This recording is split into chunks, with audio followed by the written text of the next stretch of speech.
இப்போ நாம் கர்த்தருடைய வார்த்தைகளை நாம் தியானிக்க போகிறோம்.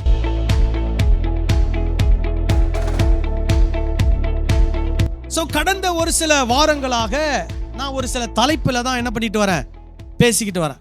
முதல்ல ஒரு தலைப்பு மறுபடியும் பிறத்தல் என்ற ஒரு தலைப்பை பற்றி சொன்னேன். மறுபடியும் பிறக்கிறதுனா என்ன அப்படின்னு சொல்லிட்டு.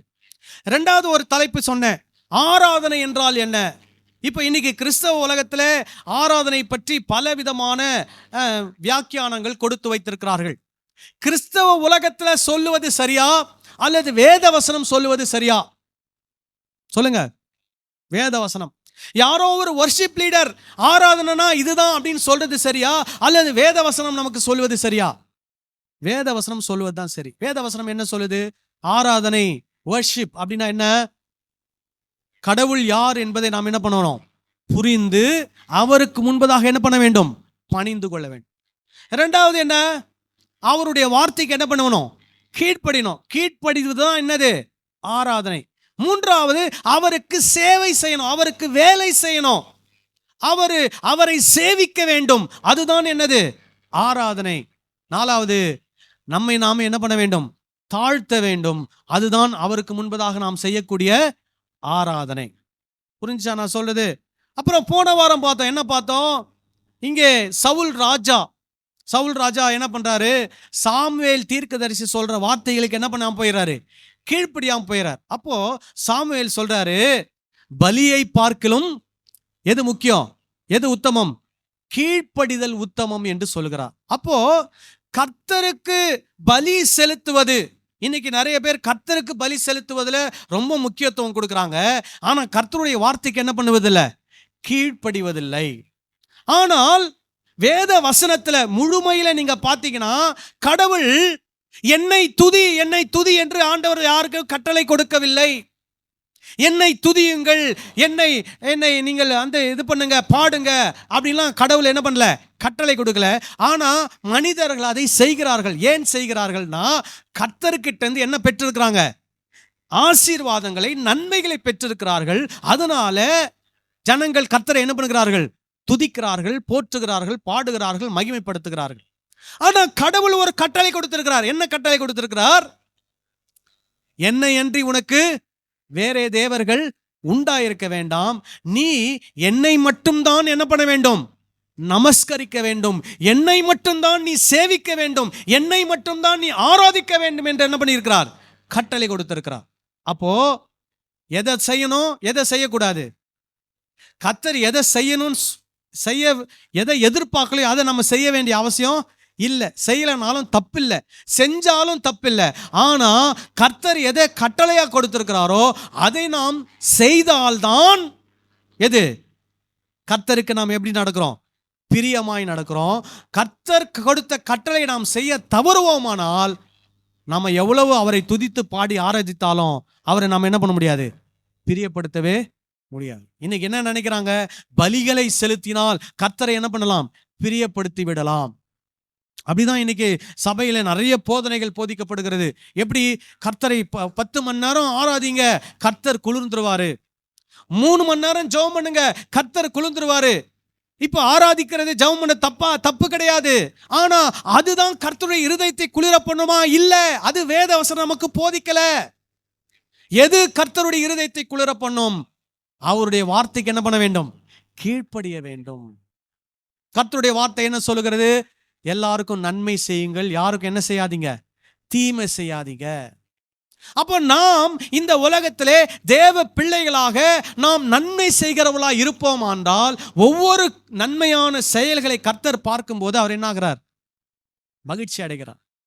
இப்போ நல்லா புரிஞ்சுக்கணும், கடவுளுடைய தன்மை என்ன அப்படின்னா, நாம் மனிதர்களாகிய நாம் செய்யக்கூடிய எந்த ஒரு செயலும் கடவுளை பாதிக்காது. நல்லா புரிஞ்சுக்கணும், மனிதர்கள் செய்யக்கூடிய எந்த ஒரு செயலும் கடவுளை பாதிக்காது. நான் சொல்றது புரியுதா? நான் 2 மணி நேரம் நெடு முழங்கால் போட்டா கடவுளை மாற்ற முடியுமா? சொல்லுங்க, முடியாது. ஆனா இன்னைக்கு அப்படிதான் நமக்கு சொல்லி தராங்க, நீ முழங்கால் யாருடைய இருதயத்தை மாத்தும், கர்த்தருடைய இருதயத்தை மாத்தும் அப்படின்னு சொல்லுவாங்க. ஏன் சொல்லுவாங்கன்னா, யோனா தீர்க்கதரிசி போய் என்ன பண்றாராம், நினைவே மக்களுக்கு போய் சொல்றாராம். என்ன சொல்றாரு? இன்னும் 40 நாட்களிலே இந்த பட்டணம் என்ன பண்ணப்படும்? கவிழ்க்கப்படும். இது என்று கர்த்தர் சொல்லுகிறார் அப்படின்னு சொல்றாரு. உடனே அந்த ஜனங்கள் என்ன பண்ணிட்டாங்களாம்? ஜெபம் பண்ணிட்டாங்களாம். உடனே கர்த்தர் மனசு என்ன ஆயிடுச்சான்? மாறிடுச்சு. இப்ப நல்லா யோசிக்கணும். கர்த்தர் மனசு மாறிச்சா அல்ல ஜனங்க மனசு மாறிச்சா? சொல்லுங்க. ஜனங்க மனசுதான் மாறிச்சு. கர்த்தர் யோனா மூலமா எப்படி சொல்றாருன்னா, நீ மனம் திரும்பலனா என்ன பண்ணப்படும்? இந்த பூமி பூமினா அந்த தேசம், அந்த பட்டணம் அழிக்கப்படும். ஆனா மனம் திரும்பலனா, மனம் திரும்பிட்டினா நான் என்ன பண்ண மாட்டேன்? அழிக்க மாட்டேன். அப்போ ஜனங்க என்ன பண்றாங்க? மனம் திரும்புறாங்க. மனம் திரும்பினோடனே கர்த்தர் சொன்னபடி அவர் என்ன பண்ணவில்லை? அதை செயல்படுத்தவில்லை. சரி, இப்போ நாம ஏன் இதெல்லாம் உங்களுக்கு சொல்லிட்டு வரேன் அப்படின்னா, இன்னைக்கு கர்த்தருடைய சித்தம் என்ன என்ன என்பதை அநேக கிறிஸ்தவர்களால் என்ன பண்ண முடியலன்னா சரியா நிதானித்து அறிய முடியவில்லை. கர்த்தருடைய சித்தம் ஏன் கர்த்தருடைய சித்தத்தை நிதானித்து அறிய முடியவில்லை அப்படின்னா, கர்த்தருடைய சித்தம் என்ன அப்படின்னா அப்படின்றதே யாருக்குமே என்ன பண்ணல, தெரியல. கர்த்தருடைய சித்தம் என்ன என்பதை நாம் தெரிந்திருந்தால் நம்முடைய ஒவ்வொரு வாழ்க்கையினுடைய ஒவ்வொரு சூழ்நிலையிலும் கர்த்தருடைய சித்தம் தானா இல்லையா என்பதை நாம் என்ன பண்ண முடியும்? கண்டுபிடிக்க முடியும். இப்போ உங்களுக்கு ஒரு சில கேள்விகளை உங்களுக்கு நான் முன்வைக்கிறேன். அதை வச்சே நீங்க ஒரு சில உங்களுடைய இப்போ நான் இந்த பிரசங்கத்தை பண்றதுக்கு முன்னாடியே நீங்க என்ன பண்ண முடியும்னா கொஞ்சம் நீங்க அதை அனலைஸ் பண்ண முடியும். கர்த்தருடைய சித்தமா கர்த்தருடைய சித்தம் இல்லையா அப்படின்றத நீங்க அனலைஸ் பண்ண முடியும். இந்த பூமியிலே நடக்கிற எல்லாம் கர்த்தருடைய சித்தமா?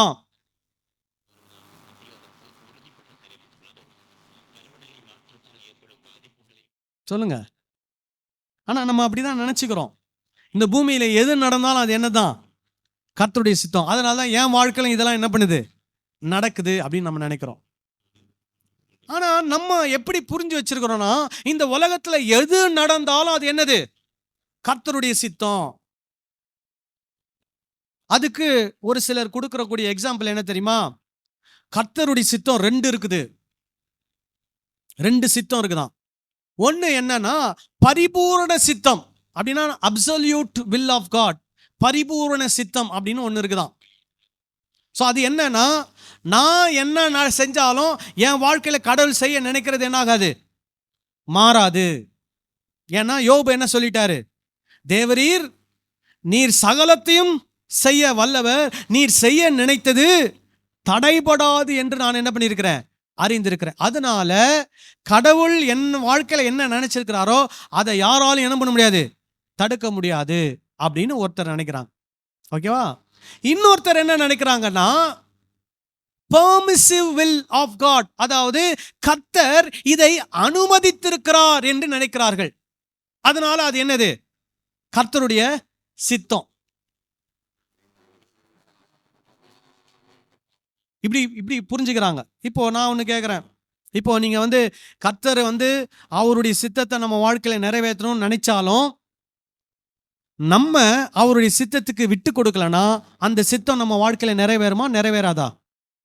நிறைவேறாது. ஏன்னா அவருடைய சித்தத்துக்கு நம்மை நாம் என்ன பண்ண வேண்டும்? அர்ப்பணிக்க வேண்டும். ஓகேவா? அப்படி அர்ப்பணித்தால்தான் அவருடைய சித்தம் நம்முடைய வாழ்க்கையில நிறைவேறும். அப்போ கர்த்தருடைய சித்தம்னா என்ன அப்படின்றது தெரிஞ்சாதான் அவருடைய சித்தத்துக்கு நம்மை நாம் என்ன பண்ண முடியும்? அர்ப்பணிக்க முடியும். இது ஒரு பக்கம் வச்சுக்கோங்க. இன்னொரு பக்கத்துக்கு வருவோம். நிறைய பேர் நான் கேள்விப்பட்டிருக்கிறேன், இதை கர்த்தர் எனக்கு என்ன பண்ணியிருக்கிறார்? அனுமதித்திருக்கிறார் அப்படின்னு சொல்லுவாங்க. இதுக்கு உதாரணம் ஒரு சிலர் சொல்லக்கூடிய உதாரணம் என்னன்னா, தாவீதுனுடைய வாழ்க்கையிலிருந்து எடுத்து சொல்லக்கூடிய ஒரு உதாரணம். நான் இன்னும் பிரசங்கத்துக்குள்ள போல, இதெல்லாம் உங்களுக்கு இன்ட்ரடக்ஷன்ல சொல்றேன். 2 சாமுவேல் 16வது அதிகாரம் 10-11 வசனத்தை வாசிப்போம். 2 சாமுவேல் 16:10-11. அதற்கு ராஜா செரியாவின் குமாரரே, எனக்கும் உங்களுக்கும் என்ன? அவன் என்னை தூஷிக்கட்டும், தாவீதை தூஷிக்க வேண்டும் என்று கர்த்தர் அவனுக்கு சொன்னார். கர்த்தர் அவனுக்கு சொன்னாரா? சொல்லுங்க. சோ இததான் நம்ம எப்படி எடுத்துக்கிறோம்? கர்த்தர் அவனுக்கு இந்த சீமேயின்னு ஒருத்தன் வந்து யாரை தூஷிக்கிறான்? தாவீதை வந்து தூஷிக்கிறான். தாவீதனுடைய சூழ்நிலை என்னன்னா இக்கட்டான ஒரு சூழ்நிலை. அதாவது தன்னுடைய மகன் அப்சலோம் வந்து தாவீதுக்கு எதிராக என்ன பண்ணிட்டாரு? வந்துட்டாரு. இது எல்லா ராஜ்யங்களையும் நடக்கக்கூடிய ஒரு விஷயம்தான். அப்போ இவருடைய வாழ்க்கையில் அப்படி நடக்கும்போது இவர் என்ன பண்றாருன்னா தன்னுடைய குடும்பத்தை கூட்டிட்டு ஒரு பின்னாடி இன்னொரு வழியா என்ன பண்றாரு? செருப்பு இல்லாம ரொம்ப வேதனையோட துக்கத்தோட அவர் என்ன பண்றாரு? நடந்து போறார். எங்க போறார்? ஒரு இடத்துக்கு போறார். போற வழியில இந்த சிமேயி அப்படின்னு சொல்லக்கூடிய ஒரு மனிதன் என்ன பண்றான்னா மண்ணெல்லாம் தூத்தி போட்டு தாவீதையும் அவனுடைய குடும்பத்தையும் என்ன பண்றான்? தூஷிக்கிறான். அப்போ தூஷிக்கும் போது தாவீது கூட வரக்கூடிய ஒரு போர் சேவகர்கள் ஒருத்தர், பிரதானமான ஒருத்தர் என்ன சொல்றாரு? ராஜா இப்போ கட்டளை கொடுங்க, அவன் உடம்புல அவன் கழுத்து என்ன பண்ணாது? நிக்காது, ஒரே வெட்டி போட்டுறேன் அப்படின்னு சொல்றான். அதுக்கு தாவீது இந்த வார்த்தையை சொல்றார். என்ன வார்த்தையை சொல்றாரு? எனக்கும் உங்களுக்கும் என்ன? அவன் என்னை தூஷிக்கட்டும், தாவீதை தூஷிக்க வேண்டும் என்று கர்த்தர் அவனுக்கு சொன்னார். என்னுடைய கேள்வி என்னன்னா, கர்த்தர் அவன்கிட்ட சொன்னாரா?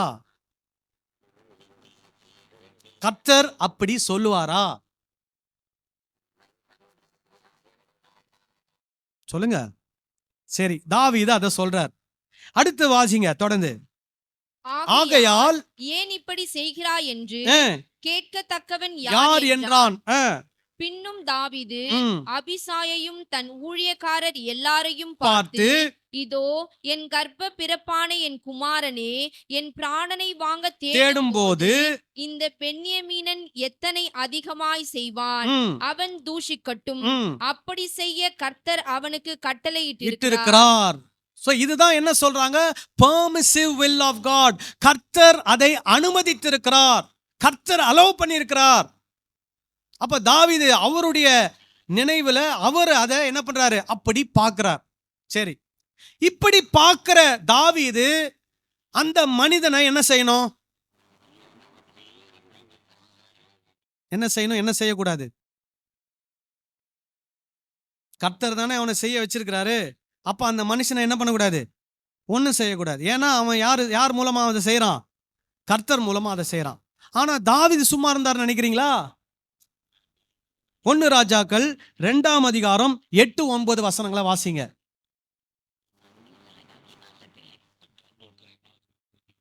இதனுடைய ஆரம்ப வசனத்தை நீங்க வாசிங்கன்னா தாவீது மரணம் அடையக்கூடிய ஒரு சூழ்நிலை. தாவீது மரண படுக்கையில் இருக்கிறார். தன்னுடைய குமாரனாகிய சாலமோனை கூப்பிட்டு இந்த விஷயத்தை சொல்றார். ஏன்னா சாலமோன் தான் அடுத்து ராஜா.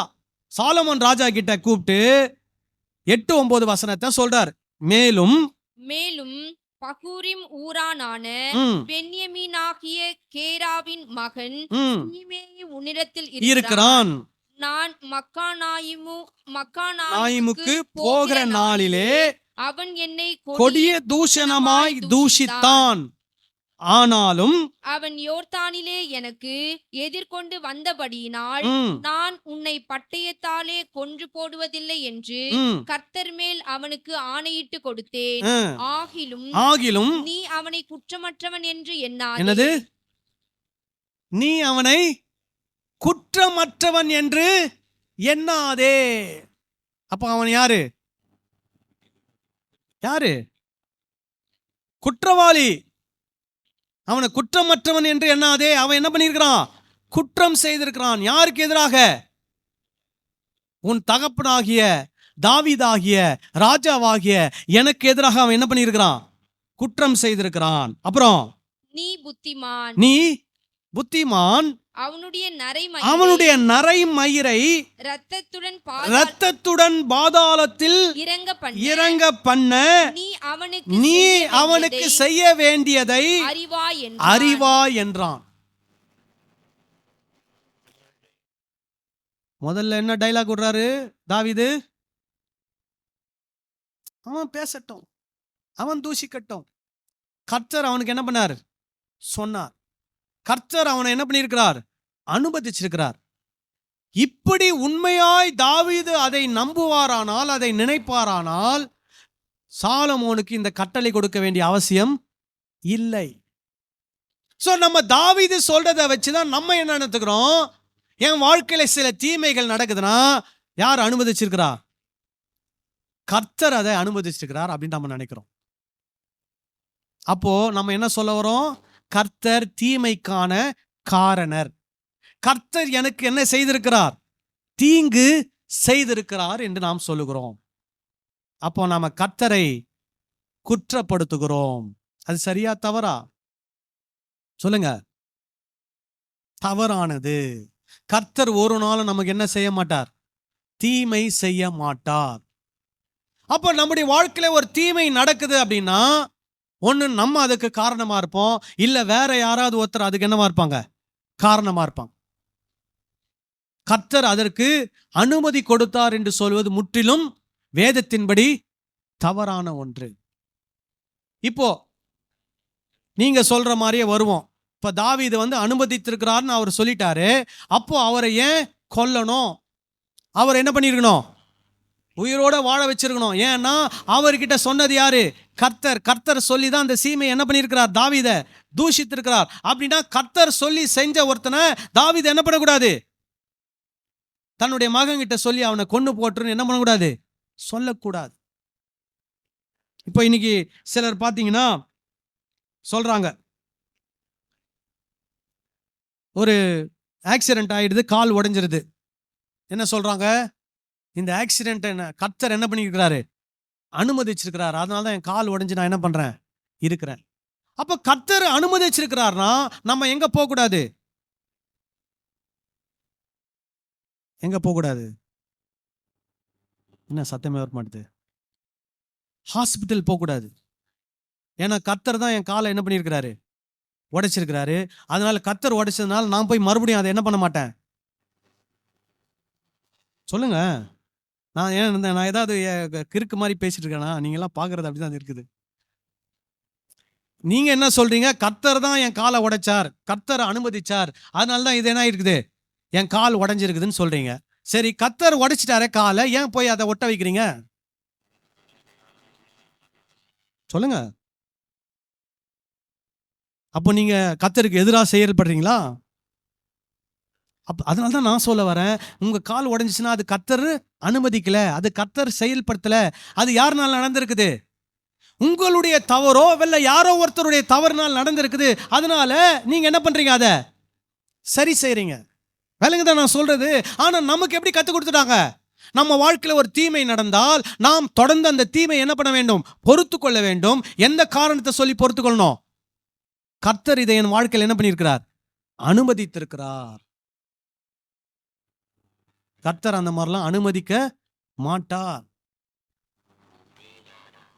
இப்போ நாம நல்லா இருக்கணும்னு கர்த்தர் நினைப்பாரா?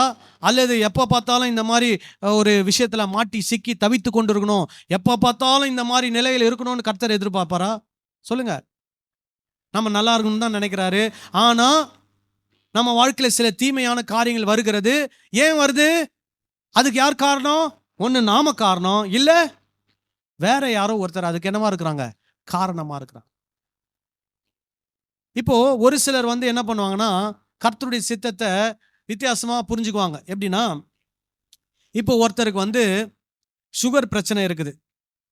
ஆனா ஒரு குறிப்பிட்ட பேக்கரியில அவருக்கு பிடிச்சமான ஒரு கேக் என்ன பண்றாங்க? செய்றாங்க. அப்போ அவருக்கு என்ன ஜெபம் பண்றார்? ஆண்டவரே, எனக்கு சுகர் இருக்கிறது, நான் கேக் சாப்பிட வேண்டும் என்று என்ன பண்ணுகிறேன்? விரும்புகிறேன். இருந்தாலும் உமக்கு சித்தமானால், என்னது? இருந்தாலும் உமக்கு சித்தமானால் நான் அந்த பேக்கரிக்கு போகும்போது எனக்கு பார்க்கிங் பண்ணுவதற்கு என்ன கிடைக்கணும்? ஒரு இடம் கிடைக்க வேண்டும். பார்க்கிங் பண்ணுவதற்கு இடம் கிடைத்தால் நான் கேக் வாங்கி சாப்பிடுவது உம்முடைய சித்தம். பார்க்கிங்க்கு இடம் கிடைக்கவில்லை என்றால் நான் கேக் வாங்கி சாப்பிடுவது உம்முடைய சித்தம் அல்ல. போறாரு. போனா பார்க்கிங்ல என்ன இல்லை? இடம் இல்லை. உடனே என்ன பண்றாரு? ஒரு பெரிய ரவுண்ட் அடிச்சுட்டு திருப்பி போறாரு. பார்க்கிங்ல இடம் இல்லை. திருப்பியும் போய் ஒரு ரவுண்ட் அடிச்சுட்டு என்ன பண்றாரு? திரும்பி போறாரு. பார்க்கிங்ல இடம் இருக்குது. உடனே என்ன பண்றாரு? பார்க்கிங்ல வண்டியை நிறுத்திட்டு போய் என்ன பண்றாரு? கேக் வாங்கி சாப்பிட்றாரு. இப்போ இது கர்த்தருடைய சித்தத்தை அவர் நிறைவேற்றுகிறாரா அல்லது அவருடைய சுய சித்தத்தை நிறைவேற்றுகிறாரா? இந்த மாதிரிதான் நிறைய நேரம் நம்ம செயல்பட்டு கொண்டு இருக்கிறோம். ஆனா கடைசியில் என்ன சொல்லிடுறோம் தெரியுமா? கர்த்தர் இதை அனுமதித்தார் என்று கர்த்தர் மேல பழிய போட்டோம்.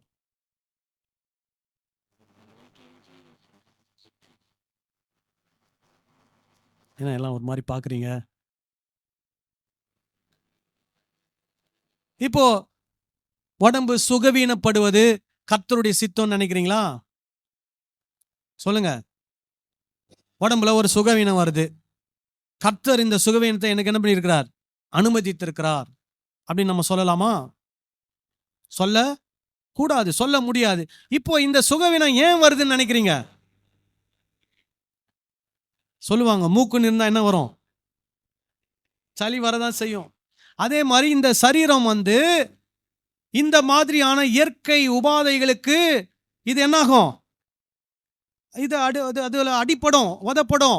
அதுதான் இந்த சரீரம். அப்போ இந்த சரீரத்துல வியாதியே வரக்கூடாதுன்னு நம்ம சொல்ல முடியுமா? முடியாது, வரதான் செய்யும். ஆனா அதுக்கு கர்த்தர் தான் காரணமா? கிடையாது. இப்போ நீங்க இயேசு கிறிஸ்து ஒரு சூழ்நிலையில ஒரு சப்பானியை பார்த்து அவங்க கிட்ட போய் சுகப்படுத்துறதுக்காக போகும்போது கூட இருக்கிற சீஷர்கள் கேட்குறாங்க, ஆண்டவரே இது இவன் செய்த பாவமா இவனுடைய பெற்றோர் செய்த பாவமா? அப்ப சொல்றாரு, இது இவன் செய்த பாவம் அல்ல, இவன் பெற்றோர் செய்த பாவம் அல்ல, தேவனுடைய நாமம் மகிமைப்படும்படியாக இவன் இப்படி என்ன பண்ணியிருக்கிறான்? பிறந்தான். ஏன் அப்படி சொல்றாரு? அது கர்த்தருடைய சித்தத்தினால அவன் அப்படி பிறந்தானா? கிடையாது. அவர் ஏன் சொல்றாருன்னா, இந்த நேரத்தில் அவனுக்கு என்னால் என்ன கிடைக்க போகிறது? சுகம் கிடைக்க போகிறது. அப்போ சுகம் கிடைக்கும் போது அவன் தேவனுடைய நாமத்தை என்ன பண்ணுவான்? மகிமைப்படுத்துவான். அதனால அவன் சுகம் பெற்று தேவனுடைய நாமத்தை மகிமைப்படுத்தும்படியாக இந்த இடத்துல அவன் என்ன பண்ணியிருக்கிறான்? இருக்கிறான் அப்படின்னு அவர் சொல்றார். ஆனா நம்ம அதை எப்படி புரிஞ்சுக்கிறோம்? அவன் கர்த்தருடைய சித்தம், அதனால தான் அவன் அப்படி இருக்கிறான். இப்போ சிலர் எப்படி தெரியுமா சொல்றாங்க? யூதாஸ் காரியோத்து இந்த பூமியில பிறந்ததே எதுக்காக தான் பிறந்தான்? இயேசுவை காட்டி கொடுக்குவதற்காக தான் பிறந்தான், அதுதான் கர்த்தருடைய சித்தம் அப்படின்னு சொல்றாங்க. அப்போ அந்த தீமையான செயலை செய்வதற்காக தான் இந்த பூமியில கர்த்தர் அவனை படைச்சு வச்சாரா? சொல்லுங்க. இயேசு என்ற குற்றமற்ற நபரை காட்டி கொடுவதற்காகவே யூதாஸ் காரியோத்து இந்த பூமியில பிறந்தான்னு நினைக்கிறீங்களா? கிடையாது. இதை அவன் செய்வது ஏன் அவன் அதை செய்யறான்னா, அது அவனுடைய சொந்த விருப்பத்தின்படி அவன் செய்யறான். ஆனா இவன் அப்படி செய்வான்றது கடவுளுக்கு தெரியுமா? தெரியும். கடவுளுக்கு தெரிஞ்சதுனால அவன் அப்படி செஞ்சானா? அப்படி கிடையாது. இந்த உலகத்தில் நடக்கிற எல்லாமே கர்த்தருக்கு தெரியும். இந்த உலகத்தில் நடக்கிற எல்லா தீமையும் கர்த்தருக்கு தெரியும். ஆனால் கர்த்தருக்கு தெரியும்ன்றனால அது நடக்குதா? இல்ல. அந்தந்த தனிப்பட்ட நபருடைய முடிவு, தீர்மானம். அதனாலதான் இன்னைக்கு நிறைய பேர் என்ன சொல்றாங்கன்னா, எல்லா தீமை நடந்தாலும் ஒரே வார்த்தை சொல்லிடுறான், கர்த்தர் இதை என்ன பண்ணியிருக்கிறார்? எனக்கு அனுமதிச்சிருக்கிறார். கர்த்தர் உங்க வாழ்க்கையில் அந்த தீமை என்ன பண்ணவில்லை? அனுமதிக்கவில்லை. யாரோ ஒரு மூலமாய் அந்த தீமை உங்களுக்கு வந்திருக்கிறது, அல்லது உங்களாலே அந்த தீமை உங்களுக்கு வந்திருக்கிறது. ஆனா கர்த்தர் என்ன விரும்புகிறார்னா, நீங்க அந்த தீமையிலேருந்து என்ன பண்ணணும்? தப்பிச்சு வெளியே வந்துடணும். அதுதான் கடவுளுடைய விருப்பம். தொடர்ந்து நீங்க அந்த தீமையிலே மாட்டி சிக்கி தவிக்க கூடாது. அது கடவுளுடைய விருப்பம் அல்ல, அது கடவுளுடைய சித்தம் அல்ல. இப்போ உதாரணம் எடுத்துக்கோங்க. நம்ம தமிழ்நாட்டில் ஜாதி என்கிற ஒரு பிரச்சனை பழைய காலங்கள்லேருந்தே இந்த வரைக்கும் இருக்குது. இப்போ இந்த ஜாதியை உருவாக்கினவர்கள் எதனுடைய அடிப்படையில் உருவாக்குறாங்கன்னா, கடவுள் பேரை சொல்லி உருவாக்குறாங்க. உருவாக்கிட்டு சொல்றாங்க, ஒரு சில குறிப்பிட்ட மக்கள் மட்டும் என்ன பண்ணக்கூடாதுன்னா, படிக்கக்கூடாது. அவங்க எங்கேயே போகக்கூடாது, ஸ்கூலுக்கு போகக்கூடாது, பள்ளிக்கூடத்துக்கு போகக்கூடாது அப்படின்னு சொல்லி என்ன பண்றாங்க? அவங்க வாழ்க்கையில அதை தடுக்கிறாங்க. எந்த பேரை சொல்லி? கடவுள் பேரை சொல்லி, ஜாதி என்ற பேரை சொல்லி, இவங்கெல்லாம் இந்த ஜாதியில் இருக்கிறவங்களாம் என்ன பண்ணக்கூடாது? ஸ்கூலுக்கு போகக்கூடாது, படிக்கக்கூடாதுன்னு சொல்றாங்க. இப்போ இதை கர்த்தர் அனுமதித்திருக்கிறார் என்று எடுத்துக்கொள்ளலாமா? ஏன்னா அவங்க யார் பேரை தான் சொல்றாங்க? கடவுள் பேரை தான் சொல்றாங்க. அப்போ கடவுள் தாங்க இதெல்லாம் செய்யறான்னு சொல்ல முடியுமா? கடவுள் ஒரு சிலர் தான் படிக்கணும்னு வச்சிருக்கிறாரு, ஒரு சிலர் படிக்கக்கூடாதுன்னு வச்சிருக்கிறான்னு சொல்ல முடியுமா? முடியாது. ஏன்னா அது என்ன கிடையாது? சமூக நீதி கிடையாது.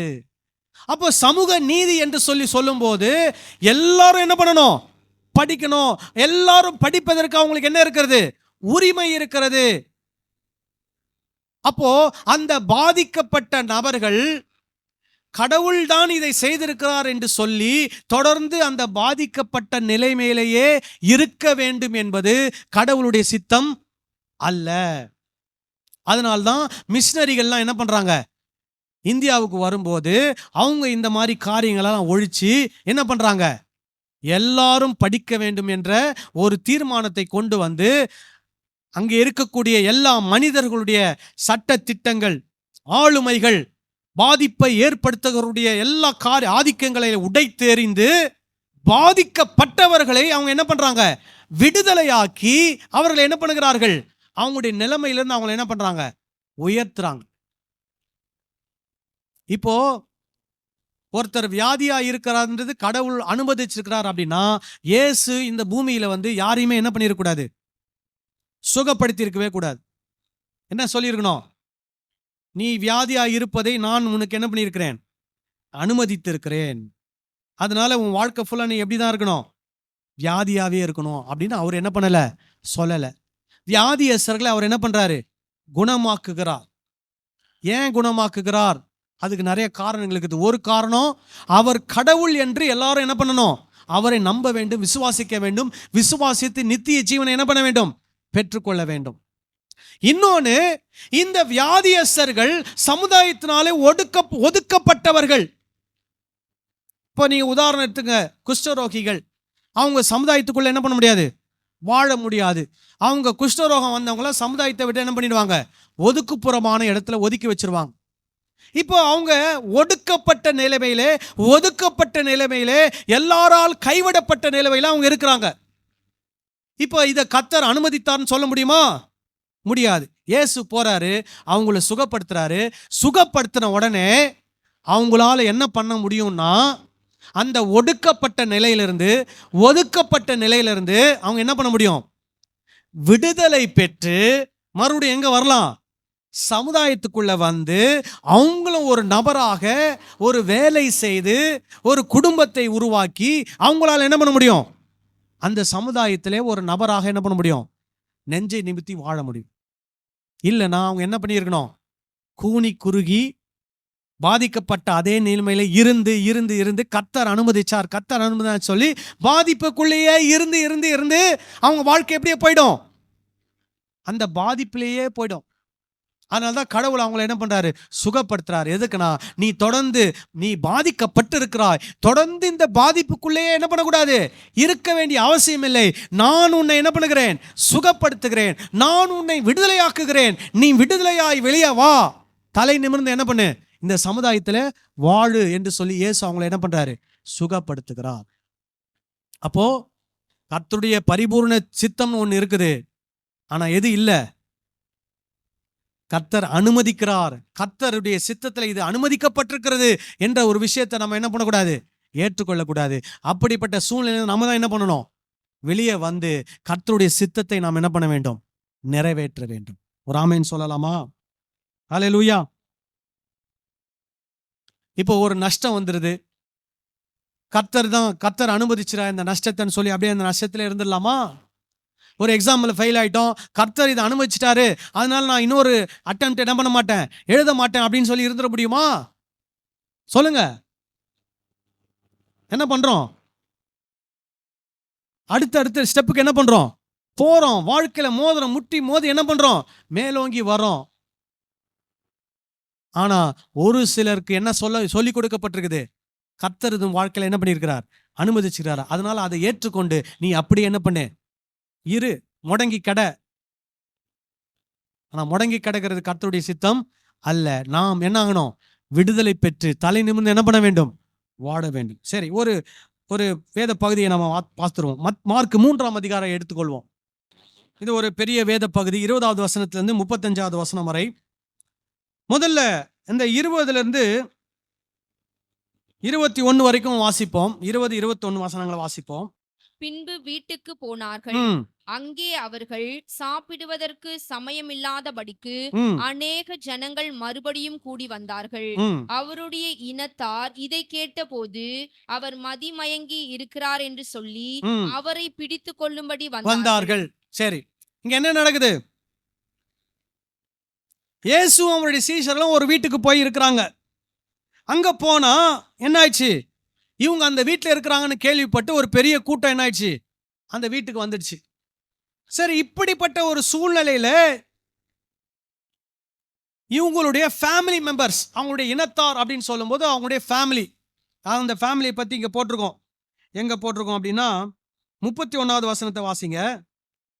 அப்பொழுது அவருடைய சகோதரரும் சகோதரரும் தாயாரும் வந்து வெளியே நின்று அவரை அழைக்கும்படி அவரிடத்தில் ஆள் அனுப்பினார். இவங்க தான் வீட்டார், அவருடைய இனத்தார். இவங்க என்ன பண்றாங்கன்னா கேள்விப்படுறாங்க. என்ன கேள்விப்படுறாங்க? இயேசுவை பத்தி.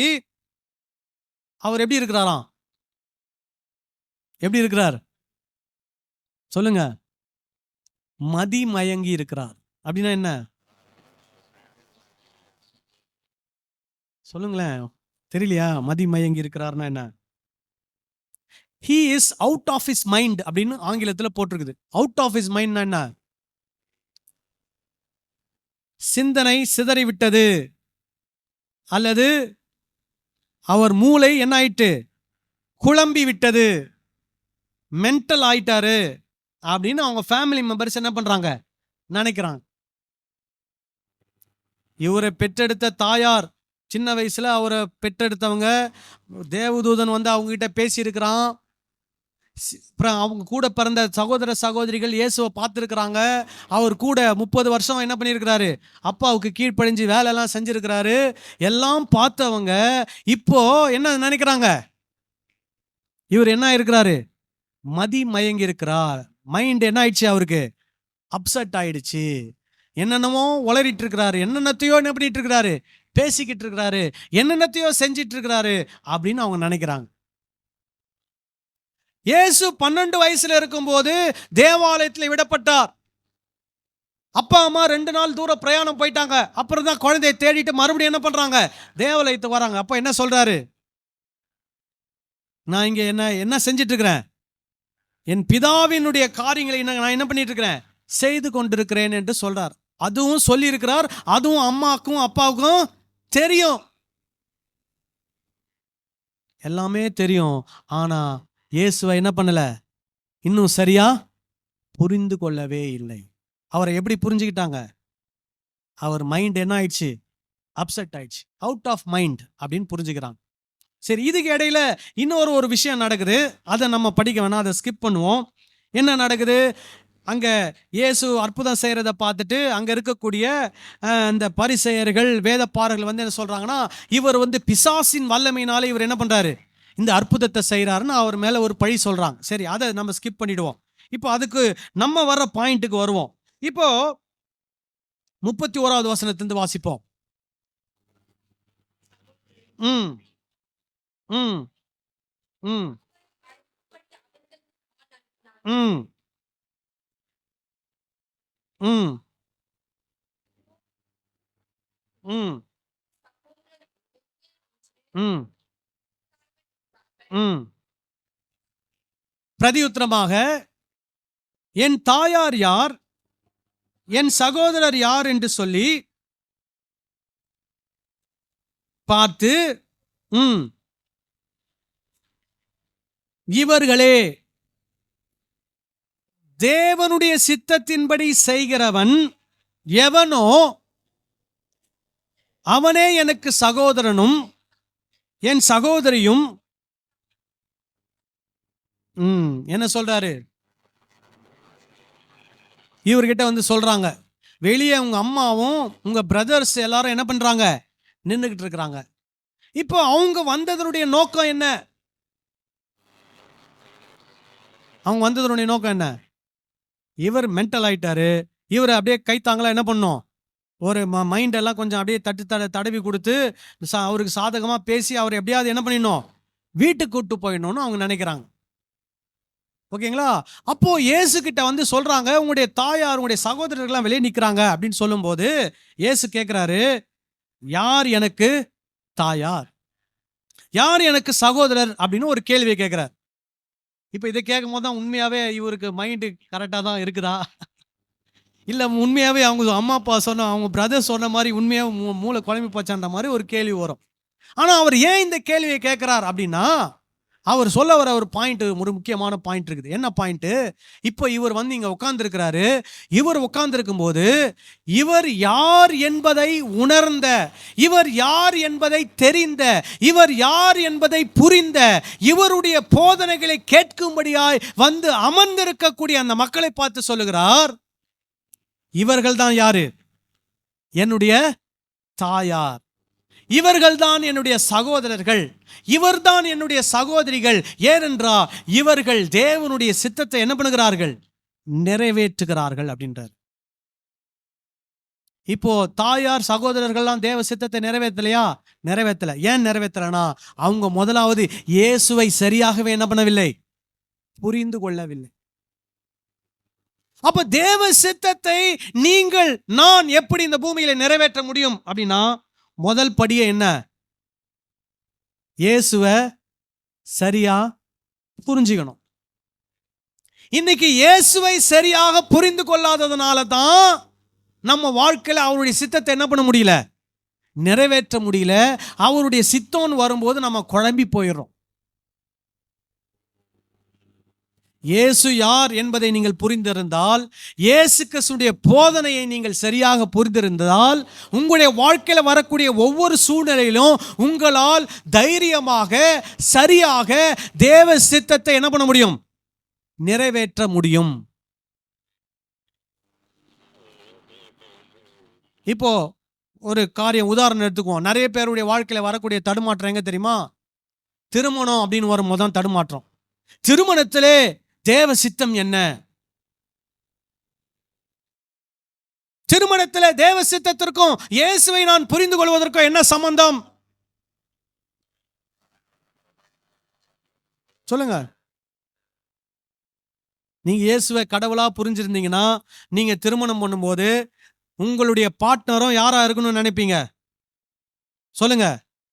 இயேசுவை கடவுளாக நம்பக்கூடிய, விசுவாசிக்கக்கூடிய ஒருவர் தான் எனக்கு என்னவா இருக்கணும்? பார்ட்னரா. இப்ப இனி இயேசுவை சரியா புரிஞ்சிருந்தீங்கன்னா, இயேசு கிறிஸ்துடைய போதனை நீங்க புரிஞ்சிருந்தீங்கன்னா, நீங்க என்ன நினைப்பீங்க? திருமணத்தில் இணையக்கூடிய என்னுடைய பார்ட்னரும் யாரை புரிஞ்சிருக்கணும்? இயேசுவை சரியா புரிஞ்சிருக்கணும். அவருடைய போதனைகளை சரியா என்ன பண்ணிருக்கணும்? புரிஞ்சிருக்கிறவரா இருக்கணும் அப்படின்னு நீங்க நினைப்பீங்க. இப்ப இயேசு கிறிஸ்து கற்றுக் கொடுக்கிறார். என்ன கற்றுக் கொடுக்கிறார்? நீ எல்லாருக்கும் நன்மை செய், யாருக்கும் என்ன செய்யாத? தீமை செய்யாத. அப்போ திருமணத்தில் இணைய போகிற நபர் என்ன நினைப்பாரு? எனக்கு வரக்கூடிய பார்ட்னர் எப்படிப்பட்டவராக இருக்கணும்? எல்லாருக்கும் நன்மை செய்கிறவராக இருக்கணும். அவர் யாருக்கும் என்ன செய்யறவராக இருக்கக்கூடாது? தீமை செய்யறவராக இருக்கக்கூடாது. விளங்குதான் நான் சொல்றது? புரியுதுங்களா? இப்போ வேலை ஸ்தலத்தில் நான் எப்படி கர்த்தருடைய சித்தத்தை நிறைவேற்றுவது? இப்போ வேலை செய்யற ஸ்தலத்துல ஒரு அதிகாரி உங்களை வந்து ஒரு தீமை செய்ய சொல்றாரு. நீங்க சொல்லலாமா? கர்த்தர் இந்த அதிகாரி அனுமதித்திருக்கிறார், இந்த தீமையை நான் செய்வதற்கு கர்த்தர் என்ன அனுமதித்திருக்கிறார் சொல்லலாமா? என்ன சொல்வீங்க? நான் இயேசுவை பின்பற்றக்கூடியவன், என்னுடைய இயேசு எனக்கு என்ன சொல்லி கொடுத்திருக்கிறார்? என்னால யாருக்கும் என்ன நடக்கூடாது? தீமை வரக்கூடாதுன்னு சொல்லி கொடுத்துருக்கிறார். அதனால அதிகாரி நீங்க என்ன இதை செய்ய சொல்றீங்க, ஆனா நான் இதை என்ன பண்ண முடியாது? செய்ய முடியாது. அப்போ உங்க வேலை ஸ்தலத்துல நீங்க தேவ சித்தத்தை என்ன பண்றீங்க? நிறைவேற்றுகிறீர்கள். இப்போ எக்ஸாம்ல காப்பி அடிச்சு எழுது தேவ சித்தமா? சொல்லுங்க. அப்போ ஒரு ஸ்டூடெண்ட் தேவ சித்தத்தை எப்படி நிறைவேற்றுவது? அவருக்கு கடவுள் என்ன கொடுத்திருக்கிறார்? அறிவு கொடுத்திருக்கிறார். அவர் என்ன பண்ணணும்? கிடைக்கிற நேரத்தை ஒழுங்கா என்ன பண்ணணும்? பயன்படுத்தணும், படிக்கணும், படிச்சு போய் என்ன பண்ணணும்? எக்ஸாம் எழுதணும். அவர் படிச்சிருந்தாருன்னா எக்ஸாம் எப்படி இருக்கும்? ஈஸியா இருக்கும். அவர் படிக்கலைன்னா எக்ஸாம் எப்படி இருக்கும்? டஃபா இருக்கும். அப்போ அவர் கடவுள் கொடுத்த அறிவை வைத்து அவர் படித்து அவர் போய் ஒழுங்கா அதை கரெக்டா காப்பி அடிக்காம பிட் அடிக்காம அவர் எக்ஸாம் எழுதினா அவர் தேவ சித்தத்தை அவர் என்ன பண்றாரு? நிறைவேற்றுகிறார். நான் சொல்றது புரியுதுங்களா? இப்போ நான் ஒருத்தரை அடிமைப்படுத்தி கொடுமைப்படுத்தி அவரை வந்து நான் இது பண்றேன், அது தேவ சித்தமா? சொல்லுங்க. சோ நான் யாரையும் என்ன பண்ணக்கூடாது? ஒடுக்கக்கூடாது, அடிமைப்படுத்தக்கூடாது, யாரையும் நான் என்ன பண்ணக்கூடாது அப்படின்னு நினைக்க கூடாது. இப்ப என்ன ஒருத்தர் ஒடுக்குறாரு, என்ன ஒருத்தர் அடிமைத்தனப்படுத்துறாரு. உடனே நானு கர்த்தர் அவரை எனக்கு அனுமதிச்சு என்ன வந்து ஒடுக்க வச்சிருக்கிறாரு, என்ன கொடுமைப்படுத்துறதுக்காக கர்த்தர் அவரை வச்சிருக்கிறாரு, அவர் மூலமா என்ன கொடுமைப்படுத்தி எனக்கு ஏதோ கர்த்தர் கற்றுக் கொடுக்க நினைக்கிறாரு அப்படின்னு நம்ம எடுத்துக்கலாமா? சொல்லுங்களேன். நாமளும் யாரையும் ஒடுக்க கூடாது, நாமளும் யாருக்கு கீழே எப்படி இருக்க கூடாது, ஒடுக்கப்பட்ட நிலைமையில இருக்க வேண்டிய அவசியம் இல்ல. இப்போ கர்த்தர் நம்மளை ஒடுக்கி தான் நமக்கு ஒரு காரியத்தை கத்துக் கொடுக்கணும்னா இந்த பைபிள் நமக்கு தேவையே இல்ல. கர்த்தர் அப்படி செய்வாரான்னு அப்படி செய்ய மாட்டார். ஏன்னா நமக்கு கற்றுக் கொடுக்க வேண்டிய எல்லாவற்றையும் இந்த வேத வசனத்தில் நம்ம இடம் இருக்கிறார், எழுதி கொடுத்திருக்கிறார். நம்மை ஒடுக்கி, நம்மளை நொறுக்கி, நம்மளை குத்தி, நம்மளை வேதனைப்படுத்தி நமக்கு கர்த்தர் கற்றுக் கொடுப்பதற்கு எதுவும் இல்லை. இப்போ பாரபட்சம் பார்ப்பது கர்த்தருடைய சித்தமா, அல்லது எல்லாரையும் சரிசமமாய் பார்ப்பது கர்த்தருடைய சித்தமா? சொல்லுங்க. எல்லாரையும் சரிசமமாய் பார்ப்பது தான் என்னது? கர்த்தருடைய சித்தம். பாரபட்சமாய் பார்ப்பது கர்த்தருடைய சித்தம் அல்ல. ஒருவருடைய வாழ்க்கையில ஒருத்தருக்கு தீமை நடந்துருது. இப்ப அந்த வாழ்க்கையில தீமை ஒருத்தருக்கு நடப்பதற்கு இந்த நபர் தான் காரணம், இந்த நபருடைய செயல் தான் காரணம் அப்படின்னு நம்ம சொல்ல முடியுமா? ஒருவேளை இந்த நபர் உண்மையாவே டைரக்டாவே அந்த நபருடைய வாழ்க்கையில அந்த தீமை செய்திருப்பாரானா அந்த நபர் தான் காரணம். ஆனா இந்த நபர் அந்த நபருக்கு எந்த தீமையும் செய்யல. ஆனா தீமை செய்யாத ஒரு நபரை நம்ம சுட்டி காட்டி இவர் தான் அவருடைய வாழ்க்கையில நடந்த தீமைக்கு காரணம் சொல்ல முடியுமா? அது கர்த்தருடைய சித்தம்னு சொல்ல முடியுமா? சொல்ல முடியாது.